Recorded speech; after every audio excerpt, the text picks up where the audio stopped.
በጣም ያሳዝናል። እውነቴን ነው የምነግራችሁ። እንዴት ክቡር የእግዚአብሔርን ፍጥረት ሰድበን እንገላለን በእውነት ማለት ነው። አሁን እዚህ በኋላ ራሱ እኮ አንማርም። ይገርማችኋል እኮ ሄደን ሰውን ሽንቁር ማድረግ፣ ሰውን መውጋት፣ ሰውን ማድማት፣ ማመስገን ካልቻላችሁ ዝም በሉ። እግዚአብሔር እስካለልን ድረስ ሰው የጣለውን እግዚአብሔር ያነሳዋል። ሰው የጣለውን እግዚአብሔር ያነሳል። ሰው የጠላውን ሁሉ እግዚአብሔር ያነሳል። እኔም ማየውን አንተ አታይም አይደል ያለው ቅዱስ ጴጥሮስን። ሰው የውጭ ኃጢአትን ያያል፣ እግዚአብሔር የልብ ጽድቅን ያያል፣ ይመለከታል። ስለ ሰው አስተያየት ብላችሁ አትኑሩ፣ ስለ እግዚአብሔር ብላችሁ ኑሩ። ምክር ከሆነ ተቀበሉት። ክርስቶስ ተስፋችሁ ነው። ምንም ተስፋ ብትቆርጡ ደግሞ ራሳችሁን አታጥፉ። ስንመጻደቅ እኛ የምንፈርድባቸው ወንበዴዎች ቀድመውን መንግሥተ ሰማያት ሊገቡ ይችላሉ። እኛ የምንሰድባቸው ይሄ ገሌሌ እንዲህ ያለ እንላቸው፣ ጸልዩለት። ሌባ ወንበዴ ብታይ፣ ይሄ ሰውዬ ዘማዊ ብታይ፣ ይሄ ሰውዬ እኔን ቀድሞኝ መንግሥተ ሰማያት ይገባለሁ ምን አውቃለሁ እያልክ ለፍ። እንደ ፈያታዊ ዜማን ቀድሞኝ ይገባለሁ ምን አውቃለሁ እያልክ ለፍ። አቤቴ ዘፋኝ፣ አቤቴ ሌባ፣ አቤቴ ዘማዊ፣ አቤቴ ሰካራም አትበል። አንተን ይቀድምህ እንደሆነ አታውቅም። ሰው ዛሬ ያጣ የሚሰማው ሰው ነው። እኛም አንሰማም፣ ሌላውም አይሰማም፣ ሌላውም አይሰማም። እዚህ ውስጥ ብዙ ሰምና ወርቅ አለ። በቃ ሌላውም አይሰማም። በቃ እኛም አንሰማም። ሚስትም ባሏን አትሰማም፣ ባልም ሚስትም አይሰማም። ውሎ ገብቶ ሰው አይደማመጥም። እንደ ዝንጀሮ ስልኩን ይዞ ቁጭ ነው። የሚሰማ የለም። በጣም አስቸጋሪ ነው በእውነት ማለት ነው። የሚሰማ ሰው ከጠፋ ዓለም የሚጠፋ ጆሮ ሲጠፋ ነው። እግዚአብሔር ላይ ለምን ድራማ ትሰራለህ? ታረቅ። አቡነ ዘበሰማያትን አለማለት ኃጢአት ነው። ሳይታረቁ አቡነ ዘበሰማያት ማለት ደግሞ በእግዚአብሔር ላይ መዘበት ነው። እግዚአብሔር ደግሞ አይዘበትበትም አይደል ያለ ቅዱስ ጳውሎስ። ስለዚህ ሁላችንም እንታረቅ፣ ከዛሬ ጀምሮ እንታረቅ።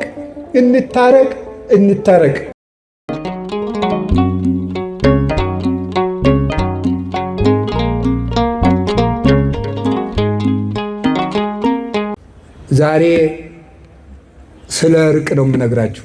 ሰው የማን ምስል ነው? ስለዚህ ሰውን ስንንቅ ማን ነው የምንንቀው? እግዚአብሔር ነው የምንንቀው። ሰውን ጥለህ መጥተህ ሰውን ተጣልተህ አንት ምናምንቴ፣ አንት ምናምን፣ አንተ ዘተርፈ በዘሩ ሰድበው፣ በድህነቱ ሰድበው፣ በመልኩ ሰድበው፣ በድንቁርናው ሰድበው ስትጨርስ እዚህ መጥተህ ደግሞ አባታችን ሆይ በሰማያት የምትኖር በደላችን ይቅር በለን እኛም የበደሉን ይቅር እንደምንል። ተው እንጂ። አንድ ካህን ሁለት ሰዎችን ለማስታረቅ ተቀምጠው ቢሉ አልታረቅላቸው አሉ። በሉ ለጸሎት እንነሳ አሉ። ለጸሎት ተነሱ። በሉ አባታችን ሆይ፣ አባታችን ሆይ ሳይታረቁ ነው እኮ። በሰማያት የምትኖር ስምህ ይቀደስ፣ መንግሥትህ ትምጣ፣ ፈቃድ በሰማይ እንደሆነች እንዲሁም በምድር ትሁን። የዕለት እንጀራችንን ስጠን ዛሬ፣ በደላችንን ይቅር በለን እኛም በሕግ አምላክ እዚህ ላይ ያቆሙ አሉ ይባላል። ገብቷቸው ለምን እኛም የበደሉንን ምን የሚላለው ይቅር እንል ዘንድ የሚላለው። እግዚአብሔር ላይ ለምን ድራማ ትሰራለህ? ታረቅ። አቡነ ዘበሰማያትን አለማለት ኃጢአት ነው። ሳይታረቁ አቡነ ዘበሰማያት ማለት ደግሞ በእግዚአብሔር ላይ መዘበት ነው። እግዚአብሔር ደግሞ አይዘበትበትም አይደል ያለ ቅዱስ ጳውሎስ። ስለዚህ ሁላችንም እንታረቅ፣ ከዛሬ ጀምሮ እንታረቅ። እኔ የተጣሉ ሰዎች ገጥመውኝ ሳስታርቅ የምጠቀማት አንዲት ነገር አለች። ከጠቀመቻችሁ ልንገራችሁ። ሁለት ሰው ሊታረቁ ተቀምጠው እምቢ ካሉኝ፣ አይ አባ አልገባህም፣ ሰውየው እኮ እንዲህ ያደረገኝ ሰው ነው ሲለኝ አንድ ጥያቄንም ጠይቅ፣ ከክርስቶስ ትበልጣለህ ነው የምለው። አልበልጥም። እንግዲያስ እግዚአብሔር እንዲያደርጉ ተደርጎ ምን ብሏል? ታርቋል። ብዙ ባልና ሚስት በዚህች ንግግር ታርቀውልኛል። ከክርስቶስ ትበልጫለሽ፣ ከክርስቶስ ትበልጣለህ እላለሁ። አልበልጥም ካልክ ታረቅ፣ አልታረቅም ካልክ እንዲሁ ከሆነም ደግሞ እሱ ይምጣ፣ ከሆነም ደግሞ እሷ ትምጣ አይባልም። ሄደህ ታረቅ። ዛሬ ስለ እርቅ ነው የምነግራችሁ። የጻድቁ ቤት የእርቅ ቤት ስለሆነ አባታችን አቡነ ተክለ ሃይማኖት ዓርብ ቀን አይደለ አንድ ሰውዬ መጥቶ የጣዖት አምላኪ ልጅ መጣ። ከዚያ በኋላ ውሃውን ባርከው ወተት አድርገው ጠጣ አሉት። አይ መርዝ ልትሰጡኝ ስለምትችሉ ቅመሱልኝ አሉ። ደቀ መዝሙራቸውን ቅመስለት አሉት። እንዲህ አባታችን በጾሙ አለ። ልጄ ከጾምማ ፍቅር አይበልጥም አሉ አቡነ ተክለ ሃይማኖት። ከጾም ፍቅር ይበልጣል። የምግብ አድማ እኮ አይደለም። ጾምማ እንግዲህ አሁን ሰው ውፍረት ለመቀነስ እየጾም አይደላሉ። እየጾመ ነው። አሁን ሳይበላ ያድራል። ከንችር ብሎ ነው የሚያድረው። አቋሙን ለማስተካከል ብሎ መከራውን እያየ ማለት ነው። የጾምማ ጉዳዩ ፍቅር ነው። ፍቅር ከጾም ይበልጣል። ስለዚህ የእርቅ ቤት ላይ ነው የቆመው። የተክለ ሃይማኖት ልጆች ከሆን እንታረቅ። ዛሬ ጀምራችሁ ሄዳችሁ ታረቁ። ሰው ልካችሁ የተጣላችሁትን ይቅር ባዮች ሁኑ። ቤታችሁን ይቅርታ አስለምዱት። ሕፃናትን ሳይቀር ይቅርታ የመጠየቅ ልምድ በቤታችሁ ገንቡ። ባለትዳሮች ሕፃኑን ልጃችሁን የ5 ዓመቱን ልጅ እናንተ ካጠፋችሁ ይቅርታ ማለት አለባችሁ። ነገ ይሄ ልጅ ይቅርታ ይጠይቃል ማለት ነው። ይቅርታን ያውቃል። ባል ከልጆቹ ፊት ሚስቱን ይቅርታ ብሎ ማሳየት አለበት። ሚስት ከልጆቿ ፊት ይቅርታ፣ ነገ እሱ ባል ሲሆን ሚስቱን ይቅርታ እንዲጠይቅ፣ ነገ እሷ ሚስት ስትሆን ባሏን ይቅርታ እንድትጠይቅ። ይቅርታን ስላልተማርን ነው። አሁን ይሄ ተራራ ልብ ይዘድ ብለን እንደ ዶሮ አውራ ዶሮ ነው እንደዚህ ኩፍስ ኩፍስ የሚለው አውራ ዶሮ ይመስል ልባችንን አሳብጠን ነገ ክርስቶስ ለሚንደው። የእግዚአብሔር ልጅ የሚያደርገን እርቅ ነው። አሁንም ስለ እርቅ ትልቅ ነገር፣ ሰውን መንቀፍ፣ በሰው ቂም መያዝ፣ ወንድምን መጸየፍ እግዚአብሔርን ከኛ ይሰውረዋል። ይገርማቸዋል። ሰውን በልብ ራሱ መታዘብ። አንድ መልአክ የሚገለጥለት አንድ ሰው ነበር። በጣም የተጠቀመ የበቃ ቅዱስ ነው። ደግሞ አንድ አስመሳይ ሰው ነበር። ያ ሰው ጽድቅ ያደርጋል። የሚያደርግ ግን ሰው ሲያየው ነው። ወይም ጽድቅ የሚያደርገው ሰው እንዲያየው ነው። እና አንድ ቀን ያ መልአክ የሚገለጥለት የበቃው ቅዱስ ያኛው ለሰው ብሎ ጽድቅ የሚያደርገው ሰው ሲመጣ ሲያየው አለ። ምንም አላለ። እንደዚህ ነው ያለው። እንደዚያ ሲል መልአኩ ከፊቱ ተሰወረ። በኋላ ጸልዮ ሲገለጥለት እግዚአብሔር ለምኖ ሲገለጥለት ለምንድን ነው የተሰወርከኝ ሲለው ለምን ባልንጀራህን ትነቅፋለህ? ዛሬ ለሰው ብሎ ጽድቅ ቢሰራ ነገ ለእግዚአብሔር ብሎ መሰራት ይጀምራል። ልጅም እንደ ዕድሜው ነው የሚያስበው፣ ኃጢአተኛም እንደ አቅሙ ነው የሚያስበው። ማሳደግ ነው እንጂ መወርወር ምን ያደርጋል ነበር ያለው። ስለዚህ የእግዚአብሔር ቤተሰቦች ሰው ምን እንደሆነ ማን ያውቃል? የሰውን ልብ ማን ያውቀዋል? ጥልቅ ነውና ብሏል ነቢዩ ኤርምያስ። የሰውን ልብ የሚያውቅ የለም። ሰው ምኑ ነው ሰካራም እንደሆነ በምን ታውቃላችሁ? ዘመን ጥሎት ይሁን አጥቶ ይሁን በአስተዳደግ ተበድሎ ይሁን አደጋ ደርሶበት ይሁን ጎዳና ላይ የወጣ በምን እንደሆነ በምን ታውቃላችሁ? አናውቅም። ለማናውቀው ወንጀል እንዴት ፍርድ እንሰጣለን? ምክንያቱን እናውቃለን። እኛ እገሌ ለምን ሰካራም እንደሆነ አናውቅም እኮ። ሰው ወዶ ሌባ ይሆናል ብላችሁ ነው? የሚሆንም ይኖራል። እንዘንለት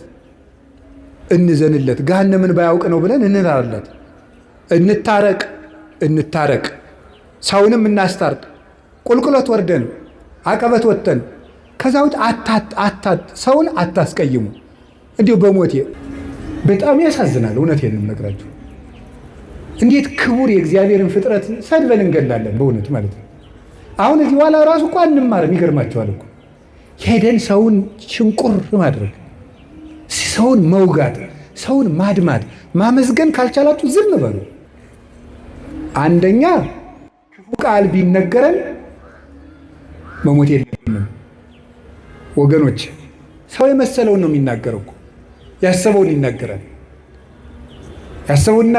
የመሰለውን ይናገራል። እግዚአብሔር እስካለልን ድረስ ሰው የጣለውን እግዚአብሔር ያነሳዋል። ሰው የጣለውን እግዚአብሔር ያነሳል። ሰው የጠላውን ሁሉ እግዚአብሔር ያነሳል። እኔ የማየውን አንተ አታይም አይደል ያለው ቅዱስ ጴጥሮስን። ሰው የውጭ ኃጢአትን ያያል፣ እግዚአብሔር የልብ ጽድቅን ያያል፣ ይመለከታል። እና በህይወታችሁ ዘመን ከዚህ ልጅ ህይወት ተነስቼ የምነግራችሁ እኔ ሃይማኖቷን ምን ይሆን አላውቅም። የምነግራችሁ ግን ስለ ሰው አስተያየት ብላችሁ አትኑሩ፣ ስለ እግዚአብሔር ብላችሁ ኑሩ። ምክር ከሆነ ተቀበሉት። እንዲያውም አንድ ነገር በዚያው ሰው ሲናገራችሁ ምን ማሰብ እንደሚገባችሁ አንድ የቅዱስ ዮሐንስ አፈወርቅን 3 ንግግሮች ልንገራችሁ። ሰው ክፉ ቃል ሲነገራችሁ ደግሞ ነገም እናንተ እንዳትሞቱ ብዬ ነው። ሰው ክፉ ቃል ሲነገራችሁ ምንድነው ማሰብ ያለባችሁ? 3 ነገር ነው ማሰብ ያለባችሁ። ቅዱስ ዮሐንስ አፈወርቅ ዮሐንስ ወንጌልን ሲተረጉም የተናገረው ነው። አንደኛው ያለብህን ስህተት ከሆነ የሚናገረ አትጥላው፣ መስታወት ሆነዋልና ነው። አትጥላው፣ ሂድና አስተካክል። መስታወት አሁን እዚህ ላይ እንደው አንዳንድ ጊዜ እንደው እስቲ ገብስ ቆሎ በልተን በተልባ ወጥ በልተን ጥርሳችን ላይ ልጥፍ ብሎ ገብሱ መስታወት ስናይ እንደው ገብሱ ጥርሳችን ላይ ብታዩት አፈር ያባህንት መስታወት እንደው ብለ ትሰብሩታላችሁ? አሰብሩትም እንዴ? ታነሳላችሁ ጉድፋችሁን ማለት ነው። ክፉ ቃል የሚናገርህን ሰው ልክ እንደዚያ መስታወት ይኸው በቃ ቀለል አድርገህ እንደዚያ መስታወት ጉድፍህን አንሳ እንጂ ወደ ውስጥ ወስደህ አትጎዳበት፣ አታምሰልስለው፣ ራስህን ይበት። አንዱ እሱ ነው። ሁለተኛ እሳ ደግሞ እያለህ የለህም የሚል ከሆነ ደግሞ ስቀተው። ለምሳሌ ይላል ቅዱስ ዮሐንስ አፈወርቅ እውቀት እያለህ ደንቆሮ ካለ ሳቅበት ነው። ያለህን ነገር የለህም ብሎ ከሆነ የሚሰድፍ ደግሞ ስቀህበት ሂድ። ምንድን ነው ይላል። ለምሳሌ አንድ ድሃ መጥቶ ይላል ቅዱስ ዮሐንስ አፈወርቅ አንድ ድሃ መጥቶ አንዱን ባለጸጋ አንተ እኮ የዕለት ራት የሌለም ድሃ ነህ ቢለው ሀብቴን አታውቅ አይደል ብሎት ነው የሚሄደው። ወይስ ይናደዳል ነው እንዴ? አንድ ባለጸጋ ነበሩ፣ ስማቸውን አልጠቅስም። እና የሆኑ ሰዎች ተሰብስበው እንደወሰው ልጅ ያወጡ ይሆን አላቸዋል። እኔም አውቃቸዋለሁ። እና ሰው ልጅ ያወጡ ይሆን ሲሏቸው ምን ቢሉ ጥሩ ነው? እገሌ የማን ልጅ ሆነና። የትኛውን ነው እንደዛ የሚሉት? አንዱን ሀብታም ልጃቸውን አለ የተባለውን ማለት ነው። ሰው ልጅ ያወጡ ይሆን ብሏቸዋል። እገሌ የማን ልጅ ሆነና። ስለዚህ አልከፋቸውም ማለት ነው፣ አለ ብለው ስለሚያስቡ። ስለዚህ አንድ ሰው ያላችሁ ነገር አንተ ደንቆሮ፣ አንተ ደደብ ምን ያናድዳችኋል ታዲያ? ያለህን እውቀት ራስህ ታውቀው የለ እንዴ? ኧረ እባክህ ከፈለክና ወረቀቴና ላሳይህ ማስተርስ የት እንደተመረኩ ምን አለፋ። በተግባር ይገለጣል። 3ኛ በተፈጥሮ እየሰደበ ከሆነ ጸልይለት። ምክንያቱሳ ወንድሙን ደንቆሮ ብሎ የሚሰድብ በገሃነም ይፈረድበታል ይላል። ተፈጥሯዊ ጉዳዩን አንተ ዕውር፣ አንተ ደርጋማ፣ አንተ አንካሳ፣ አንተ ምናምንቴ ብሎ የተፈጥሮ ስጦታውን አንስቶ የሚሳደብ ሰው በየት ይፈረድበታል? በገሃነም። ስለዚህ በገሃነም የሚፈረድበትን ስራ እየሰራ ስለሆነ ወይኔ ወንድሜ እኔን ሰድቦ ገሃነም ሊገባ ነው ብለን ጸልይለት ነው ያለው ቅዱስ ዮሐንስ አፈወርቅ። የመጨረሻ ግን ክርስቶስ እንደተሰደበ አስብ። ክርስቶስ ተሰድቦ እኔ የተሰደብኩ ብላችሁ ለምንድን ነው ሌሊት ተቀን እረፍት የምትነሳችሁ? ውሃ መጠጣት የሚያቅታችሁ? እራት አልበላችሁም? ለምንድን ነው? ጌታዬ ተሰድቧል ብላችሁ ተጽናኑ። ስለዚህ እንደዚያ ልላችሁ ፈልጌ ነው። በአንጻሩ ግን ደግሞ ሰውን በቃል በጦር ከገደለ በቃል የወጋ ይበልጣል። ሰውን እንዴ እግዚአብሔር ያሳያችሁ። በጦር እኮ አንድን ሰው ወግቶት ቢሄድ ሮጠን እንነቅለዋለን። በቃል ከወጋው ግን የት አግኝተን እንነቅለዋለን? ያን ውስጥ ነው የሚገባው፣ ቃሉ አይምሮ ውስጥ ነው የሚተከለው። እና በቃላችን ነፍስ ከመግደል እግዚአብሔር ያድናል። አፋችሁን ከርክሙ በሞት ያፈርሰው። እንዲያውም ልንገራችሁ፣ ስንመጻደቅ እኛ የምንፈርድባቸው ወንበዴዎች ቀድመውን መንግስተ ሰማያት ሊገቡ ይችላሉ። እኛ የምንሰድባቸው ይሄ ገሌሌ እንዲህ ያለ ነው እንላቸው። ጸልዩለት። አረጋዊ መንፈሳዊም ብሏል ለመሪከ ፈያታዊ ወዘማዊ በል በአይቲ አምር ለማይቀድመን በውስተ ገነት ከመፈያታዊ ዘየማን። ሌባ ወንበዴ ብታይ ይሄ ሰውዬ ዘማዊ ብታይ ይሄ ሰውዬ እኔን ቀድሞኝ መንግሥተ ሰማያት ይገባለሁ ምን አውቃለሁ እያልክ ለፍ። እንደ ፈያታዊ ዜማን ቀድሞኝ ይገባለሁ ምን አውቃለሁ እያልክ አቤቴ ዘፋኝ፣ አቤቴ ሌባ፣ አቤቴ ዘማዊ፣ አቤቴ ሰካራም አትበል። አንተን ይቀድምህ እንደሆነ አታውቅም። ቅዱስ ኤፍሬም አንዲት ሴት ለነገሥታቱ ስትዘፍን አያት እና እየዘፈነች ነገሥታቱ ደስ ብሏቸው ጠጅ እየጠጡ ያይና አልፎ ሲሄድ አለቀሰ። ምን ሆነ ነው የምታለቅስ ቢሉት በሁለት ነገር አለቅሳለሁ። በምንድን? የመጀመሪያው ይቺ ሴት እነዚህን ነገሥታት የምታስደስተውን ያህል ፈጣሪን አለማስደሰት፣ እሷ ለምድር ንጉሥ እንዲህ ስትለፋ እኔ ለሰማይ ንጉሥ አለመልፋት። ሁለተኛ ነፍሷን አይቼ አሳዝናኝ ነው። ሰውን ብትችሉ ካለበት አውጡት፣ ካልሆነ ግን ባለበት ላይ ሸክም አትጨምሩበት። ብትችሉ ካለበት ጉድጓድ አውጡት። እንዲያውም አንድ ልንገራችሁ፣ ከባይታውያን አንዱ ከሴተኛ አዳሪዎች ቤት የሚሄድ ሰው ነበር። ቅርጫት ይሰራል፣ ቅርጫቱን ይሸጣል። ማታ ከሴተኛ አዳሪዎች ቤት ይሄዳል። ስንት ነው የምታሳድር ይላቸዋል። ይሄን ያህል በዛሬን ይመጣል ብሏት ይሄዳል። ብሩን ይከፍላል። ይሄድና ገብቶ ማልቀስ ይጀምራል። ምን ሆነ ነው? መልክ ያስጠልቷል ትለዋለች። አላስጠላኝም። እና ምንድን ነው የሚያስለቅስህ? እንሞታለን። ከዚያ በኋላ አብራው ታለቅሳለች። ምን ላድርግ? ንስሐ ልግባ። ያችን ለንስሐ አባት ይሰጣና እሱ በበነገው ቅርጫት ይሰራል። እንዲሁ አንድ የመጽሐፍ መምህር ደግሞ ነበሩ። እሳቸው ደግሞ ምን አደረጉ ይባላል? ሴተኛ አዳሪዎች ጋር እየሄዱ የወር ደመወዛቸው ጥቂት ስለሆኑ የመጽሐፍ መምህር ናቸው። ጥቂት ስለሆነች ልጄ ስንት ነው የምታሳድሪ? በአንድ ቀን ይሄን ነው ቢያንስ የሰንበት ነፍስሽ ትረፍ፣ የሰንበቱን እኔ ልክፈልሽ ይሉ ነበር ይባላል። ጉድጓድ ውስጥ ያለን ሰው ወዶ የገባበት ስላልሆነ ከሆነልን ሄደን እናውጣው፣ ካልሆነ እንጸልይለት። እየወጋን ግን ሰው መግደል የለብንም። ዲያብሎስ የሚገድለው አይበቃም እንዴ? እና ክርስቶስ ተስፋችሁ ነው። ምንም ተስፋ ብትቆርጡ ደግሞ ራሳችሁን አታጥፉ። እርቅ ትልቅ ነገር ነው። ጠብ ደግሞ ክፉ ነው። በቃል ሰውን አትውጉ። ብፁዓን ገባርያነ ሰላም፣ ሰውን የሚያስታርቁ ሰዎች ንዑዳን ክቡራን ናቸው። አንድም ብለው አባቶቻችን ራሳቸውን በንስሐ የሚያስታርቁ ንዑዳን ክቡራን ናቸው። የሚያስታርቁ ማለት ራሳቸውን በንስሐ ከእግዚአብሔር ጋር የሚያስታርቁ። ይሄ ባለ 50 ሰማይና ምድር ታርቀውበታል። አሁንም ንስሐ ግቡ።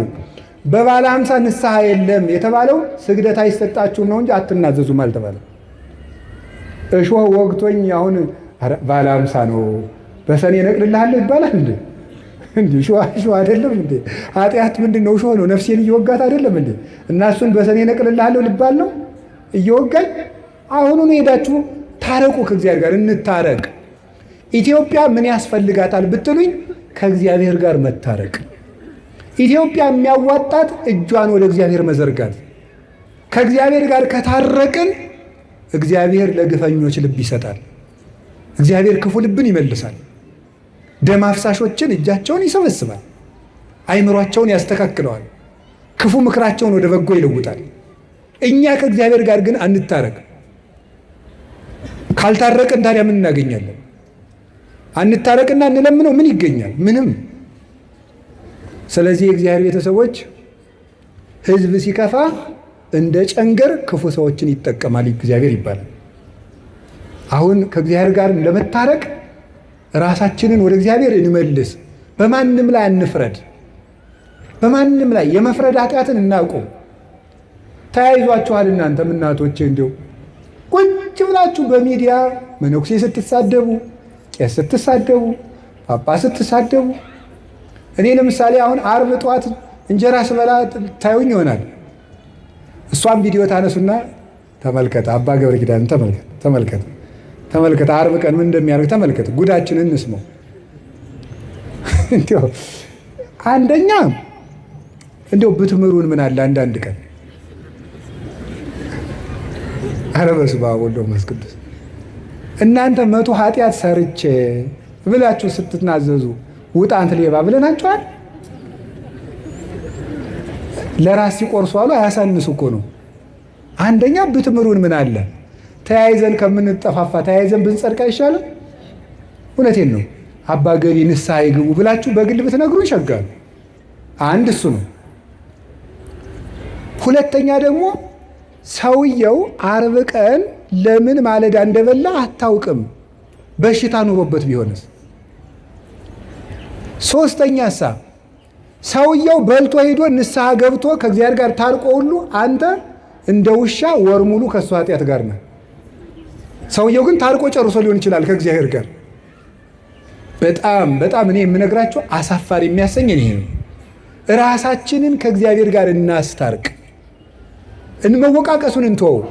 ሲኖዶሱ ነው፣ ቄሶቹ ናቸው፣ መነኮሳት ናቸው፣ ጥሩ አባታትን ነው። ዝም ብለን እንታረቅ። ግድ የላችሁ። አዎ እኛም እያጠፋን ነው። ጥሩ አባት አልሆናችሁም፣ ግን አብረን እናዲያ እግዚአብሔር ጋር እንታረቅ። ለእኛም ጸልዩልን፣ ለምኑልን። ጥሩ ሰው ካልሆንለት እንዴ እኔ እንደው እውነት ለመናገር